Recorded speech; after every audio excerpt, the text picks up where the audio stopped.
मेरी आँख खुली है जब तुम्हें सुनाई नहीं देता। मायरी के नेक्स्ट एपिसोड में हम देखेंगे कि रहीला का मिस कैरेज होने की वजह से वो शदीद डिप्रेशन में जा चुकी है। उसे लगता है कि उसका बच्चा जिंदा है, इसलिए वो हर वक्त अपने साथ समझती है कि मेरा बेटा लेटा हुआ है। ये सब कुछ मकाफाते अमल है। जो कुछ उसने दूसरों के साथ किया वही सब कुछ रहीला के साथ हो रहा है। हबीब उसके पास आता है तो रहीला रो रही होती है, कहती कि मेरा बेटा रो रहा था, अभी मैंने आवाज़ सुनी है। तो हबीब समझाता है कि वो तुम्हारा बेटा नहीं था, वो अनाया थी, उसके पेट में दर्द हो रही थी जिसकी वजह से वो रो रही थी।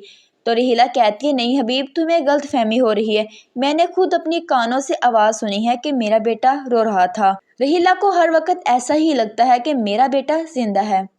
हबीब भी रहीला की कंडीशन देखकर बहुत ज़्यादा परेशान है। दूसरे दिन आयशा की माँ उससे मिलने आती है तो हबीब जैसे उसके सामने आता है तो वो रहीला के बारे में पूछती हैं तो कहता है कि सब कुछ आयशा की वजह से हुआ है।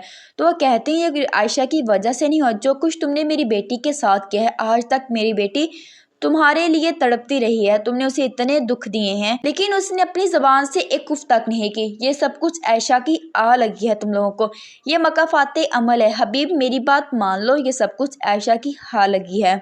हबीब शर्मिंदा सा नजर आता है।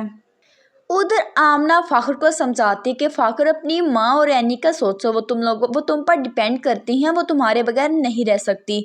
मेरी मानो तो मेरी भी यही राय है कि तुम यहाँ रहकर अपनी तालीम हासिल करो। तो फ़ाखर कहता है कि ये तुम कह रही हो, हालांकि तुम ही मेरी हमायती थी कि तुमने ही कहा था कि बाहर जाकर तालीम हासिल करो। तो आमना कहती है कि हाँ मैंने कहा ज़रूर था, लेकिन अब मैं सोच रही हूँ ये सब कुछ गलत है। एनी के साथ ये नाइंसाफ़ी होगी, तुम्हारी माँ के साथ ये नाइंसाफ़ी होगी। अगर तुम उन्हें किसके सहारे छोड़कर जाओगे? तुम्हारी बेटी को इस वक्त तुम्हारी ज़रूरत है।